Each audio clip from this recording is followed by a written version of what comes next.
What is up, everyone? Welcome to Friday, another episode of Talking Timepieces with Tony.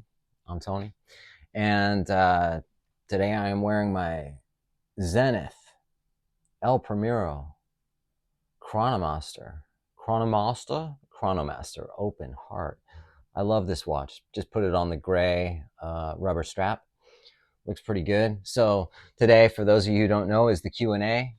Every Friday we do the Q&A. So if you want to participate, it's fun. We've been doing this for a long time. All you got to do is leave your comment or your question in the comment section below, and it will be featured on an upcoming Q&A, most likely next week. So I appreciate it. I appreciate everyone who likes and subscribes to my channel. It means a lot to me. It helps me stay motivated to keep doing videos. So, and that's Paco right behind me right there.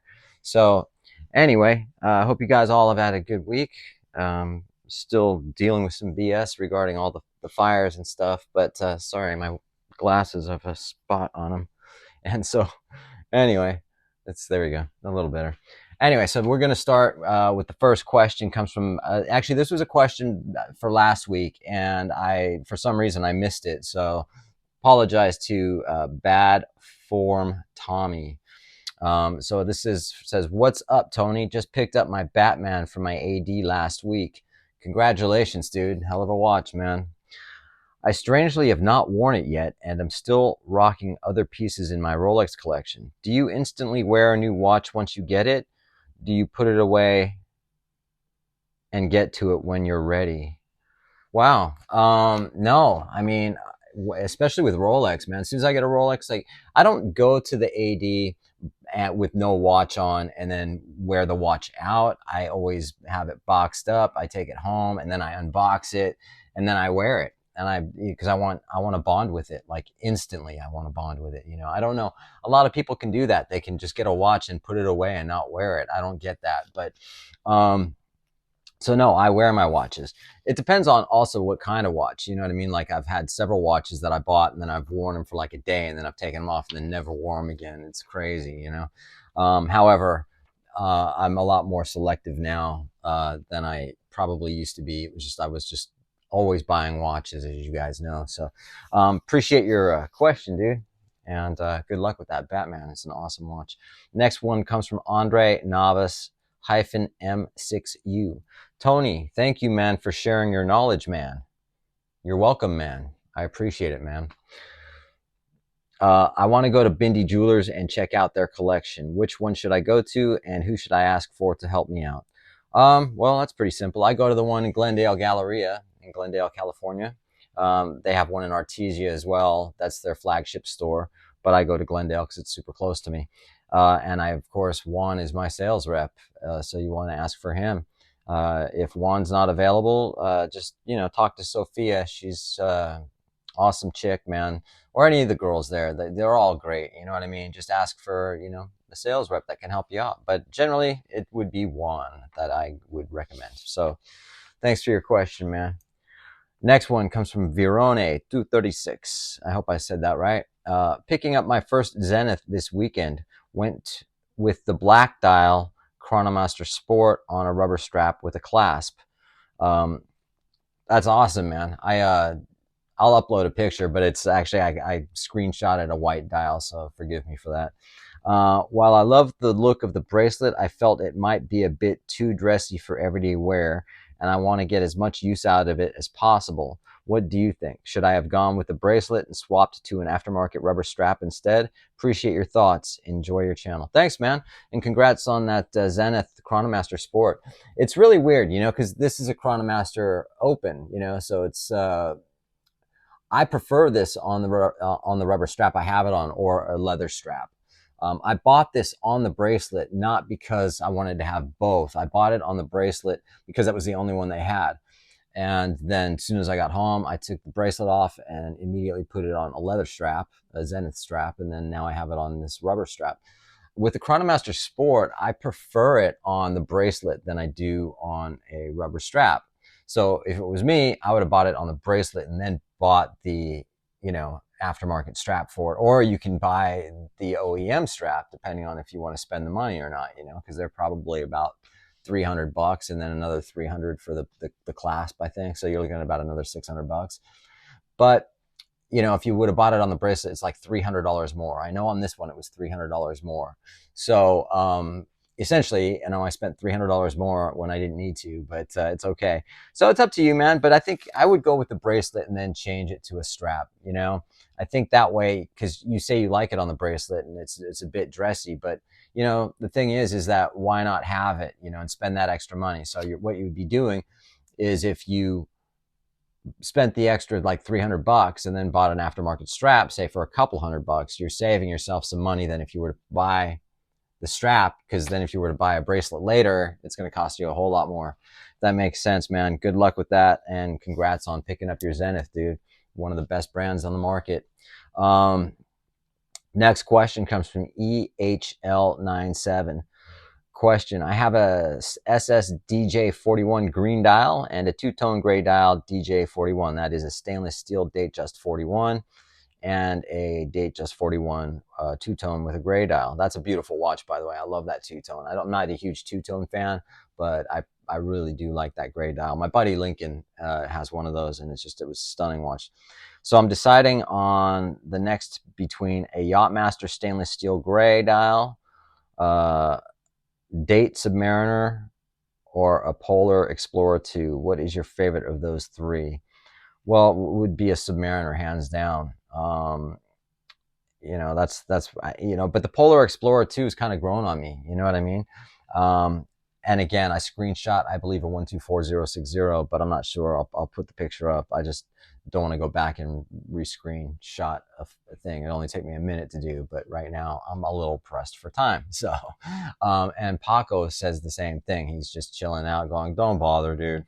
But I would definitely go with the sub, man. But then again, you know, it's just really up to you. You know, what are you going to use it for? I mean, the sub's iconic. The Explorer is iconic as well. You know what I mean? Yachtmaster, don't really care too much about. It is a nice looking watch, just not my thing. But yeah, I would go with the Submariner, man.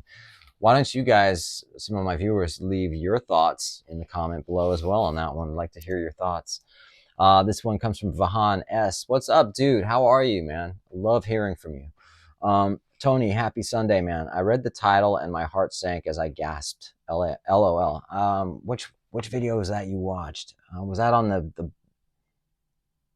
Pepsi?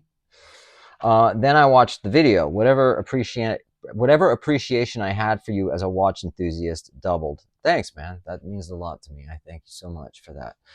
The fact that you were thoughtful enough about that piece going to someone who would love it and not take a piece because it's sought after.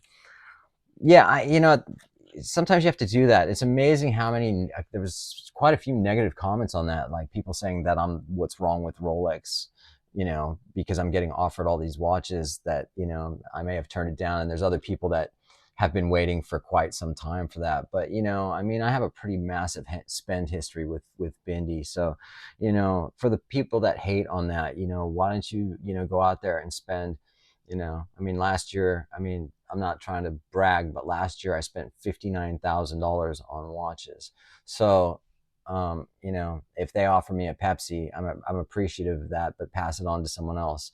You know, I also had to block one of my viewers that I've met him twice, and he just turned out to be a troll. So if you want to go down that route, you know, just kind of like, when it comes to certain things, it's like, I can deal with certain comments and whatever, but some people just, they press it, man. And then I'm just I'll just block you, you know? So depends on, anyway. So, you can't wait to see what I get, because I'm going to get another watch. And essentially a lot of people didn't really watch that video because I turned down the Pepsi. I got offered either the Pepsi or another Rolex. It wasn't that, hey, here's a Pepsi, do you want it? And I just turned it down. It was like, do you want this one or do you want this one? And I said, I want this one. So give this one to someone who deserves it. So, you know, but also I've been hearing that Rolex is no longer requiring the exhibition only signs for the ADs because inventory is now more available. Curious what your thoughts are on what you have heard. Okay, so on that one, I can't speak for going to other ADs because I haven't been to any other ADs in like over a year. So I can tell you at Bindi, those exhibition only signs are still there. And it depends, I think, on what part of the country you're in and what the what the demand is for whatever watches. And if they do that, they would most likely be taking down the display signs on things like ladies date just or some date just. As far as the sport models, no, they're not gonna take those signs down for Daytonas, GMTs, and Submariners and things like that. So, but other than that, I don't know that much about it. But there's always rumors and speculation, right? So, all right, man, always appreciate it. Next question comes from 458V8. Hey, Tony, we love your videos. Thank you. I love the fact that you love my videos. The question is, what do you think of the new Tudor Black Bay Chrono colorway in Flamingo Blue and Mint Green? How difficult will they be to get an allocation for? Hi to Paco and Uku. Well, Paco's right there. Paco, say hi. You want to say hi? Do you want to say hi? No? He's just chilling. He's done. And Uku, I don't know where Uku is. She's probably sleeping somewhere. The Black Bay Flamingo Chrono is freaking awesome. I love it. Now, keep in mind, the sort of Tiffany blue has been kind of overplayed a little bit, hasn't it? Every brand seems to have done a Tiffany blue. It started with the Rolex OP, then the Patek 5711 Tiffany came out after the OP.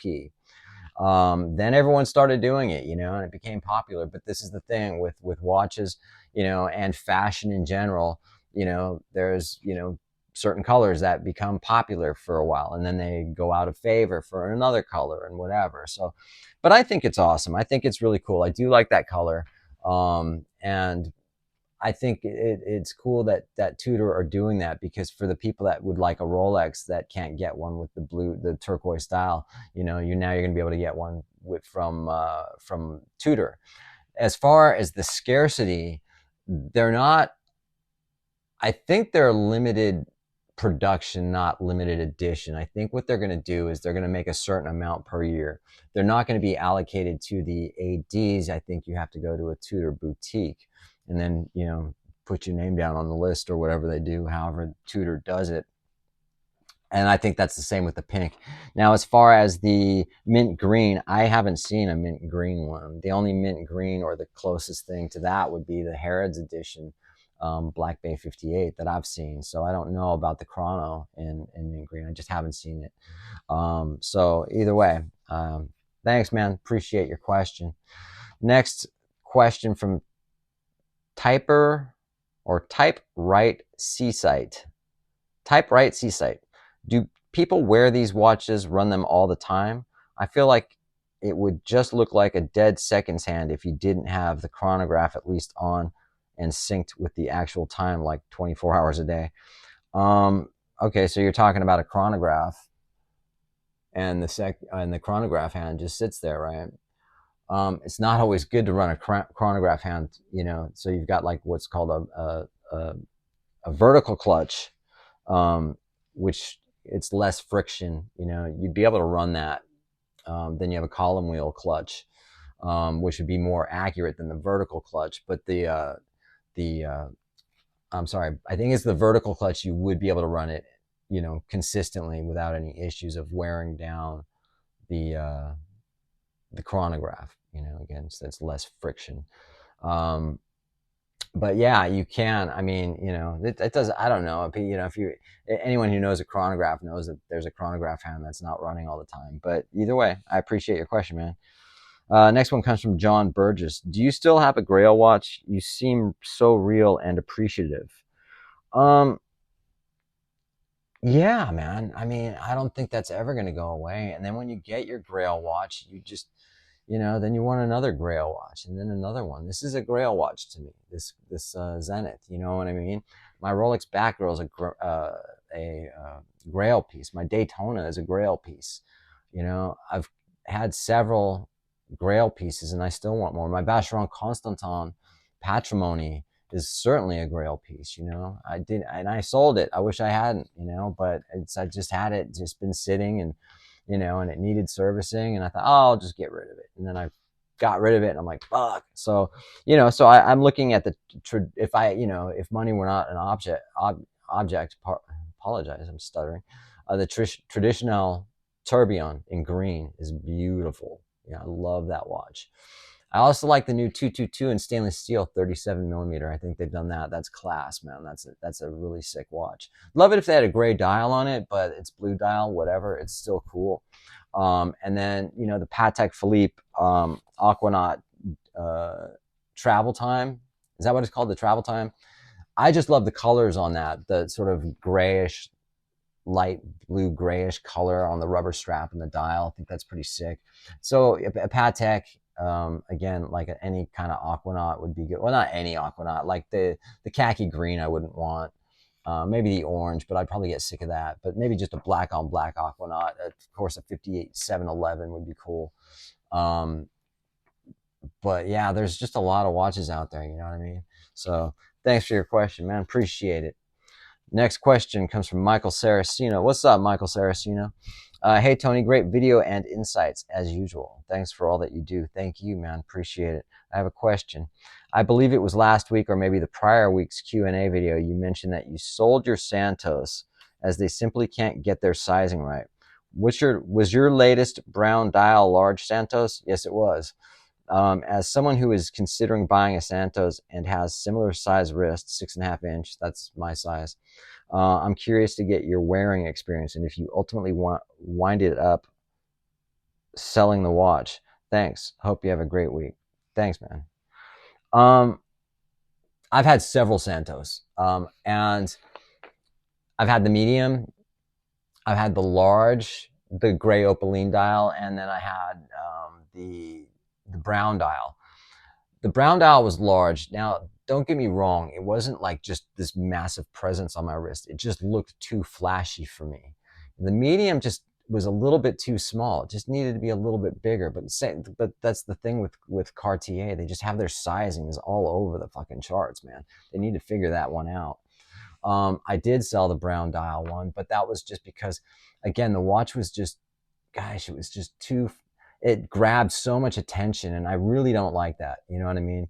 I like to wear a watch that's pretty subtle for the most part. You know, this is flashy, but at the same time, it's a 39 millimeter, so it's not so big. You know, whereas the brown dial was just smash in your face. You know what I mean? Beautiful watch, and I would get another one. You know, I've already, you know, but I don't know if I would get the brown dial again though. You know, but. Try it on. See what you think, man. All right. Appreciate it. Next one comes from Vince Bagsick 3240. Hello, sir. Do you have to establish a buying history from them to be able to buy a brand new Rolex? I'm guessing you're talking about just a Rolex AD. Do you need to establish a buying history? You do not. And it depends on what watch you want. You know, sometimes you can walk into a Rolex AD and they may have a Datejust available. They may have an OP available. They may have a two-tone Yachtmaster available. You know, they may have some of these watches readily available to sell you without any buying history whatsoever. You know, when you're starting to get up into some of those sport models, then yeah, you would have to purchase some, you know, had some kind of purchase history. It doesn't have to be a massive purchase history, but yeah, so not necessarily. So all that being said, you guys, I really appreciate it, man. And we'll see you on the next one.